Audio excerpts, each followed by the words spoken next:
It's Patrick Hutzel from IntensiveCareHotline.com, where we instantly improve the lives for families of critically ill patients in intensive care, so that you can make informed decisions, have peace of mind, real power, real control, and so that you can influence decision-making fast, even if you're not a doctor or a nurse in intensive care.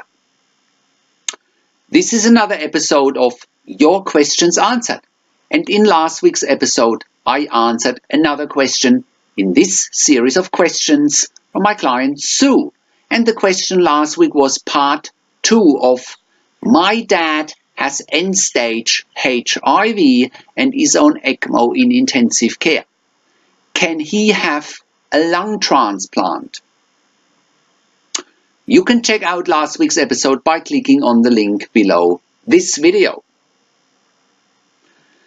In this week's episode of Your Questions Answered, I want to answer the next question from my client Sue, which are excerpts from phone and email counseling and consulting sessions with me. And the question this week is part 3 of My dad has end-stage HIV and is on Ecmo in intensive care. Can he have a lung transplant? So Sue continues to describe her and her dad's situation as follows. Sue writes, "Hi Patrick, the doctors just called my family in and have advised the lung to my dad is irreversible and there's nothing more they can do. They said they initially thought there would be hope, but his lungs are so negatively affected by the pneumonia, although it has cleared, he simply cannot breathe by himself. Is a tracheostomy still possible in your opinion? They said he is sleeping for longer and do not believe he's comfortable when one of the sedatives is taken off, so they give it back to him. I am still at the hospital waiting for my brother and sister to be informed of the same thing by them. They acknowledged he has end-stage HIV and that there will be an investigation into the other hospital, but now they are saying the next steps would be to take away treatment and Ecmo once we are ready. Can you advise if there are any alternatives or trust? Is this the best for my dad? Can you also please advise if their decision-making of not putting my dad on a lung transplant list is within the line of their policy for the selection of lung transplant patients? May I also ask you to call the ICU consultant? And he's the consultant who has been looking after my dad over the last few days. If you can call him within the next hour, that would be great. He's expecting your call. Nurse Christine will forward you to the ICU consultant." The ICU consultant asked questions if you were practicing and if you were based here. And I said you were previously based here and you are practicing ICU nurse. He said he will send me the policies about withdrawal of treatment now, but that they were not at liberty to get out agreement to stop treatment, but they prefer agreement. They said they need us as a family to come in the next 24 hours. Here are also some comments from the ICU consultant regarding lung transplant for my dad. So he sends an email and he says, attached is a list of the inclusion criteria. International data shows that lung transplantation on patients on Ecmo who were not on the transplant list prior to Ecmo support is universally fatal.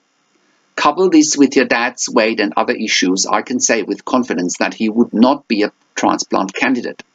I hope this helps and look forward to speaking to you later. So, here is my response to Sue. Hi Sue, thank you for sending through your questions and your email. I have been talking to the ICU consultant already who's looking after your dad. Thank you for getting this organized. I was very pleased to talk to him and have found him to be very openly answering my questions. I didn't feel he was trying to hide, and we had a mature conversation between two health professionals who know intensive care. He appreciated you and your family seeking external advice and external guidance in such a highly emotionally charged situation. He understands and appreciates that you don't want to rush such a life or death decision. And again, he feels like they are at the end of what they are able to provide in terms of treatment for your dad. I do believe they have done everything they could in terms of treating your dad's PCP pneumonia.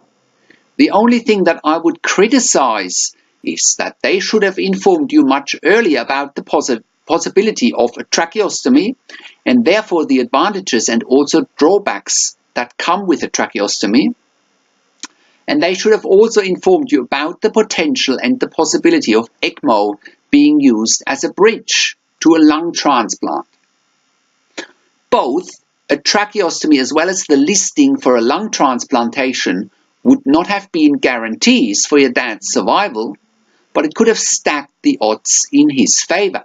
And I do believe they have failed their duty of care to you and your dad by not explaining those options to you and your dad in the first place. For now, I do believe with all the information the ICU consultant has given me and with all the questions that I asked, the length of time your dad has been on VV Ecmo with multiple failed weaning attempts, there is probably not much more they can do. He's still on sedation with midazolam and he's still on fentanyl for pain relief. Therefore, the ICU consultant assured me your dad is not suffering and I trust in his skill and assessment there. He's still on inotropes and vasopressors like noradrenaline on top of the ventilation and the breathing tube. If Ecmo can't be weaned off, your dad will inevitably pass away as soon as they will remove Ecmo support. Your dad, from that perspective, is actually in a real and not a perceived end-of-life situation. This distinction is a rather important distinction to be made before such an important life or death decision can be made with confidence.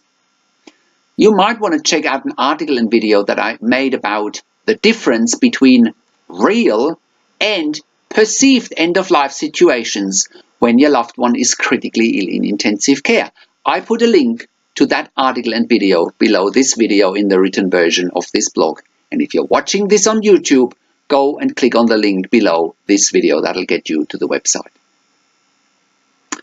Now, Sue, I can assure you that I would be the first person to point out and question the ICU consultant if I was under the impression that they haven't done everything they should have done.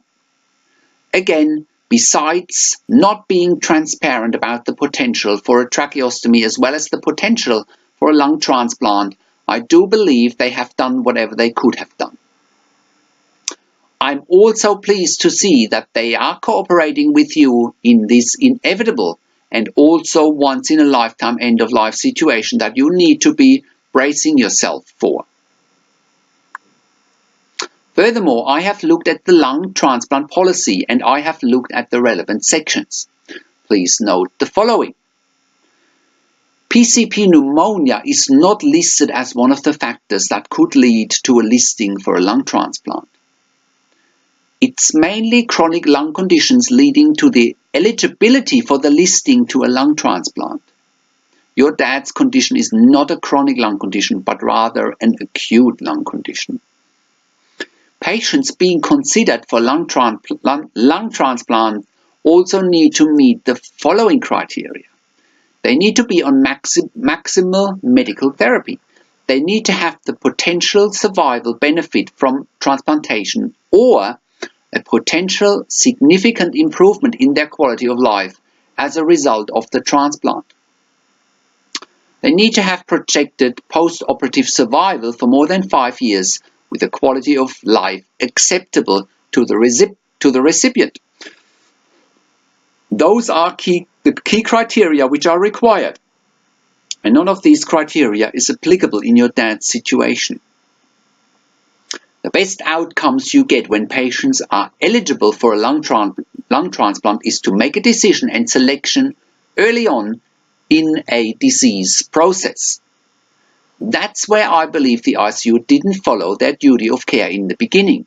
They didn't transparently educate you on the possibility of a lung transplant. They didn't educate you on the pros and cons and also the predetermining factors. Next, in the policy, it also says, mechanical ventilation. Carefully selected candidates on mechanical ventilation, also on Ecmo support without other acute or chronic organ dysfunction, who are able to actively participate in a meaningful rehabilitation program, may be successfully transplanted. Again, this is what your dad's situation might have looked like in the beginning. However, their concern would have been that with such a drastic weight loss from 100 kg to about 70 kg in recent months, your dad might not have been able to participate in a meaningful rehabilitation down the line because he presented in a severely weakened condition with a significant weight loss at the end stage HIV. I also do believe that at this point in time, the policies around withdrawal of treatment or no CPR policies are irrelevant because the focus is now on end-of-life care. Even if they attempt continuing ECMO for a few more days, this potentially life-sustaining treatment might not be sufficient and your dad may pass away anyway.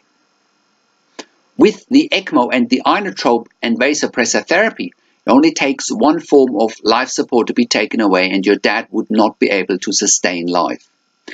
This is why I feel confident that they have maximized all therapy and treatment options and life support for now. There is nowhere to go from here.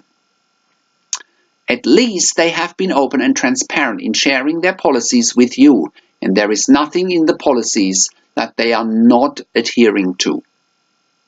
I do believe the next step is to prepare for the passing of your dad, and we can discuss this in our next phone call. Best wishes from Patrick. So, how can you become the best advocate for your critically ill loved one? How can you make informed decisions, get peace of mind, control, power, and influence quickly whilst your loved one is critically ill in intensive care? You get to that all-important feeling of making informed decisions, get peace of mind, control, power, and influence when you download your free Instant Impact Report now by entering your email below. In your free Instant Impact Report, you learn quickly how to make informed decisions, get peace of mind, real power and real control, and how you can influence decision-making fast whilst your loved one is critically ill in intensive care. Your free Instant Impact Report gives you in-depth insight that you must know whilst your loved one is critically ill or is even dying in intensive care. Sign up and download your free Instant Impact Report now by entering your email below.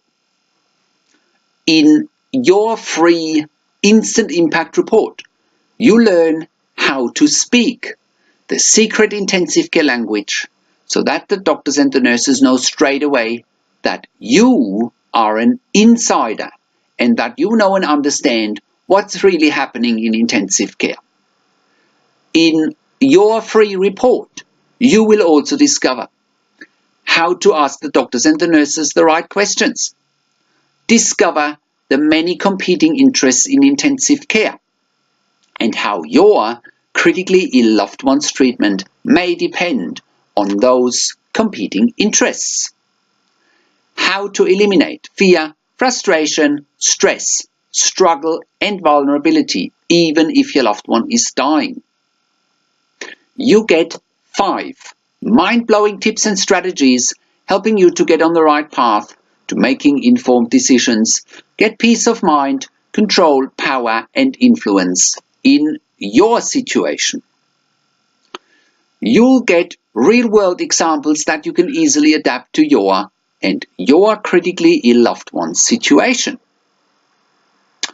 How to stop being intimidated by the intensive care team and how you will be seen as equals.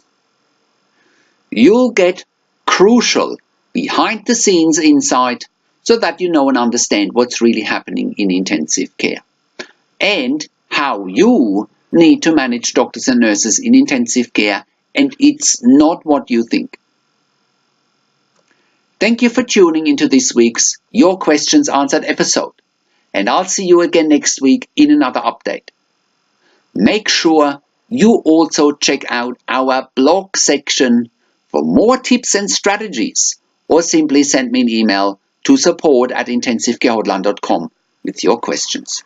Or you can call me, find international phone numbers on our contacts tab.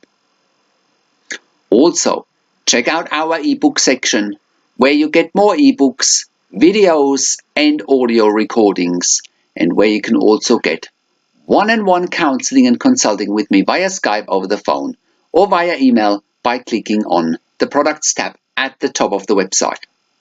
This is Patrick Hutzel from intensivecarehotline.com, and I'll see you again next week in another update.